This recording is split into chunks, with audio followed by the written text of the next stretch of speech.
छत्रपती शिवाजी महाराजांनी सुरतेला कळवलेलं होतं, तुम्ही आम्हाला एवढी खंडणी द्या, तुम्ही आम्हाला एवढी खंडणी द्या. अवघ्या हिंदुस्थानचं आराध्य दैवत असलेल्या छत्रपती शिवाजी महाराजांनी खंडणी मागितली म्हणत जयंत पाटील यांनी त्यांच्या नीच प्रवृत्तीचं प्रदर्शन केलं. छत्रपती शिवाजी महाराजांनी खंडणी मागितली हे बोलताना जयंत पाटलांना शरम वाटली नाही का? जयंत पाटलांना खंडणीची सवय आहे. त्यांचं घर, त्यांचा पक्ष खंडणीवर चालत असेल. जयंत पाटलांनी तात्काळ महाराष्ट्राची आणि जगभरातल्या समस्त शिवप्रेमींची माफी मागावी.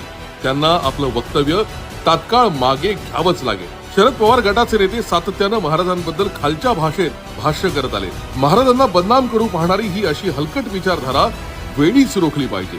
फतव्यांच्या मतांसाठी महाराजांना खंडणीखोर म्हणणाऱ्या जयंत पाटलांनी आपलं आणि आपल्या पक्षाचं खरं रूप दाखवलंय. महाराजांच्या नावानं राजकारण करायचं आणि महाराष्ट्राच्या दैवताबद्दल इतके नीच विचार मनात ठेवायचे, हीच यांची खरी ओळख आहे.